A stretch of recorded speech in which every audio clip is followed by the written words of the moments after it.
Artificial intelligence द्वारा ओडिया अस्मिता को AI को व्यवहार करी लोक साधारण लोकटे एआई केमती व्यवहार करि पारिबो माने ओडिया रे प्रश्न पचारिबो ओडिया रे उत्तर पाइबो ओडिया रे उत्तर पारिबो धरंतु जने ओडिया रे पचारला कि तापरे अन्य भाषा सहित मध्ये सिंक्रोनाइज हिंदी सहित सिंक्रोनाइज हो तेलंगाना सहित सिंक्रोनाइज हो धरंतु आमे ओडिशा प्रसिद्ध हैला पुरी जगन्नाथ धाम तो जगन्नाथ धाम संबंध जने जदि गाँव रो लोकटे से इंग्लिश रे पचारले जाई से कहबो किंतु एबे पचारिबा ओडिया रे जे मो पुरी सहर जगन्नाथ धाम ओडिशा बाबद रे मते किछि जणाओ से तुरंत ओडिया रे उडे लेखा पिस से जो डाटा एआई पॉलिसी माध्यम रे कंप्यूटर फीड हो ओडिशा रे आसीबो आर्टिफिशियल इंटेलिजेंस पॉलिसी अर्थात कृत्रिम बुद्धिमत्ता नीति याकू गतकाली कैबिनेट अनुमोदन करिछि तबे ये नीति कोन एआई पॉलिसी कोन से नै आमे आलोचना करबा आम सहित अछंती आईटी मंत्री डॉक्टर मुकेश मालिंग सर ओटीवी को स्वागत करूछि देशर बोधे प्रथम राज्य ओडिशा जे कि एआई पॉलिसी आनिछि तबे ये पॉलिसी कोन या द्वारा हमकु कोन फायदा मिलिबो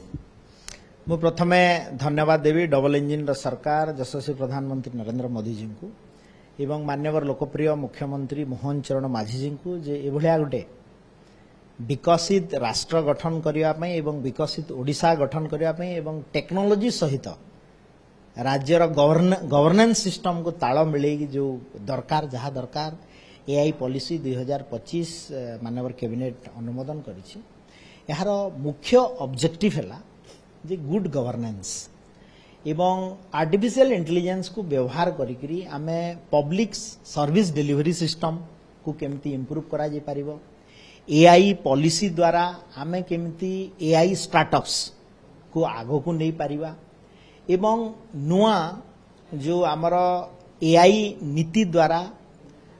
एग्रीकल्चर सेक्टर रे हो शिक्षा क्षेत्र रे हो स्वास्थ्य क्षेत्र रे हो गोटे बड़ वैप्लविक केमती परिवर्तन आसी पारिबो एवं जाद्वारा मु गोटे दुटे आपन को गवर्नेंस मेकानिज्म उपरे लोकंकर जानिबा पई गोटे एग्जांपल देबी आपण आमे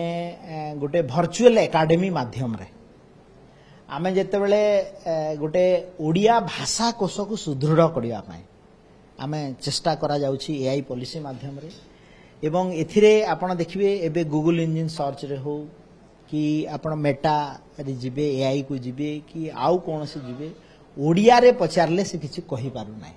कंप्यूटर तो तार भाषा कोश जेतिकी अछि एवं रेस्पॉन्स करिवार कैपेसिटी जहाँ अच्छी कंप्यूटरिंग सिस्टम रे से ही पारु आपण इंग्लिश रे जदि पचारिबे कहि पारिबो किंतु ओडिया रे जदि पचारिबे कहि पारिबो नै तो आर्टिफिशियल इंटेलिजेंस द्वारा ओडिया अस्मिता को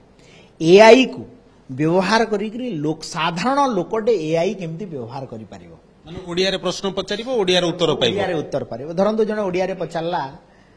कि तापरे अन्य भाषा सहित मध्ये सिंक्रोनाइज हिंदी सहित सिंक्रोनाइज हो तेलंगाना सहित सिंक्रोनाइज हो धरंतु आमे ओडिशा प्रसिद्ध हैला पुरी जगन्नाथ धाम तो जगन्नाथ धाम संबंध जने जदि गाँव रो लोकटे से इंग्लिश रे पचारले जाई से कहबो किंतु एबे पचारिबा ओडिया रे जे मो पुरी सहर जगन्नाथ धाम ओडिशा बाबद रे मते किछि जणाओ से तुरंत ओडिया रे उडे लेखा पिस से जो डाटा एआई पॉलिसी माध्यम रे कंप्यूटर फीड हो तो कोन करा जिवो तो आमर गोटे करा जायछि वर्चुअल एकेडमी कांसेप्ट करा हैछि जोथरे कि ओडिशा कंप्यूटर एप्लिकेशन रे काम करिवो संस्कृति विभाग हायर एजुकेशन डिपार्टमेंट आम विभाग ताको बसी करी आमे डाटा टाको ओडिया डाटा टाको कंप्यूटर रे बाहर दिया हबो जा द्वारा कि से आर्टिफिशियल इंटेलिजेंस व्यवहार करिके ताको काढी पारिबो द्वितीय कथाटी है जे सर्विस डिलीवरी सिस्टम जोटा कहते आप धरतु गोटे गाँव में लोकटे अच्छी से तहसील ऑफिस रे कास्ट सर्टिफिकेट एप्लाय कला कि आपणकर अन्य किसी इश्यू कला किंतु से ताको ट्रैकिंग केमती करिवो धरतु एग्रीकल्चर डिपार्टमेंट रो किछि आमर वेलफेयर बजेट रहिला वेलफेयर स्कीम माध्यम रे कोठी कोल्ड स्टोरेज कौन अच्छी केते कोल्ड स्टोरेज रे तार रखिबार अच्छी हिंती आमर स्वास्थ्य विभाग आयुष्मान भारत योजना गोबंधु आरोग्य योजना चिकित्सा क्षेत्र में कौन करा पारिबो एभलिया तार मन भितर जो जिज्ञासा तार प्रश्न उत्तर दे पारिबो एवं स्टार्टअप माध्यम रे आमे गोटे नुआ निजुक्तिर सुजोग युवक मानक भितर सृष्टि करि पारिबो एवं मु प्रथम थर पई ओडिशा प्रदेश रे 2025-26 बजेट रे AI mission Odisha AI mission पई हम 20 कोटी टंकार प्रावधान रखिजु बजेट रे केबे आपण हेई नथिला इंडिया एआई मिशन रे सेमती 12,000 कोटी टंकार भारत सरकार तरफ बजेट प्रावधान कराई तो आम स्टार्टअप को जहाँ दरकार एवं भारत सरकार तरफ जहाँ ग्रांट देवे आमे भी मध्य सेतिकी मैचिंग ग्रांट देकरी एआई टाको एआई पॉलिसी द्वारा केमती उन्नति हो पारिबो ता पय आमे सुबस्त सर आमे गतकाली जतले कैबिनेट ब्रीफिंग दिया गला तापर सेतिरे गोटे एआई टास्क फोर्स कथा कहला एआई सेल कथा कहला ये टास्क फोर्स आउ सेल एआई रो ये कोन केमिति काम करबो इथरे कोन रहिबो बढ़िया कथा इधर दीटा जिनस अछि अपन देखंतु इंडिया एआई मिशन रे 7टा कंपोनेंट को नेकरी कहला ओडिशा एआई मिशन रे आम 4टा कंपोनेंट को नहींछु स्किल पावर एवं डिफरेंट इंफ्रास्ट्रक्चर एक कथा नहींछु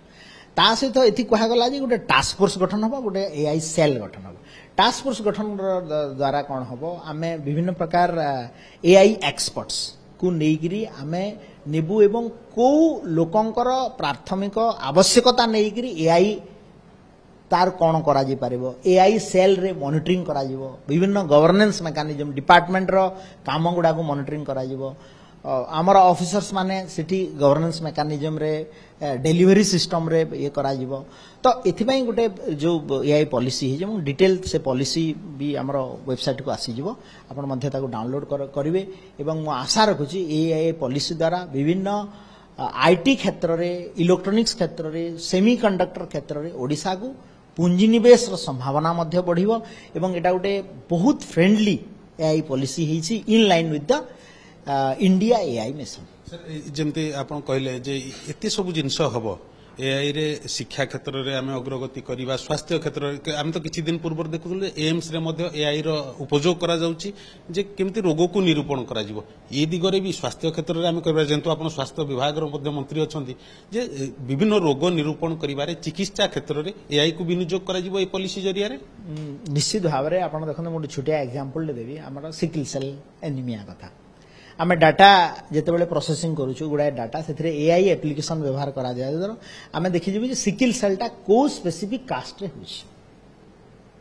एटा गुडे बडा जिंस तापर प्रिवेंटिव मेजर पई आमे सेही कम्युनिटी रो लोकन को आमे कोन करा जिवो ता सहित धरंतु मलेरिया प्रोन एरिया रे एआई डाटा को नेकी आमे मलेरिया आर जो पई केते कोन हिछि तार देखु ब्लड सैंपल गुडा आम पाखरे अछि ताकू आमे मैपिंग करि परिबु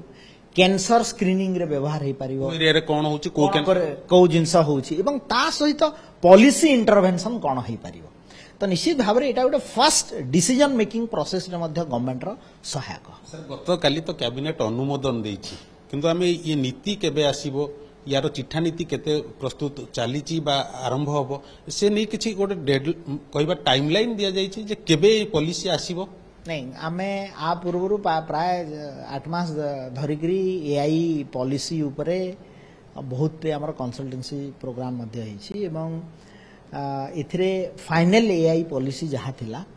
जहाँ आम पाइलु ताकू आउटकम ताकू आमे कैबिनेट रे डिस्कशन होकर निष्पत्ति होइछि एवं फाइनल एआई पॉलिसी आपण वेबसाइट रे उपलब्ध अछि ताकू पाइबे तमाने एआई पॉलिसी खूब शीघ्र आसीबा हमें कहबा एकदम खूब शीघ्र नहीं पूरा आसी गला काली कैबिनेट तार फाइनल मोहर मारिछि एवं एआईसी पॉलिसी ओडिसा को आसी गला जा द्वारा कि एटा म कहली ओडिसा होची प्रथम राज्य भारत वर्ष रे जे एआई पॉलिसी आनिछि in line with the AI India AI mission sir धन्यवाद जेमती आमे सुनुतले जहा आईटी मंत्री सूचना दउतले जे साधारण लोकटीए ओडिया भाषा रे अर्थात इंग्रजी जानि नथिबा साधारण लोकटीए मध्ये ओडिया भाषा रे एआई रो व्यवहार करी अनेक विषय रे जानि परिबो एवं ये अनेक क्षेत्र रे मध्ये राज्य रो गवर्नेंस ठु आरंभ करी अनेक क्षेत्र रे सहायक हबो ओडिसा रो एआई नीति भुवनेश्वर कैमरा पर्सन सरोज को सह कपिलेंद्र प्रधान ओटीवी।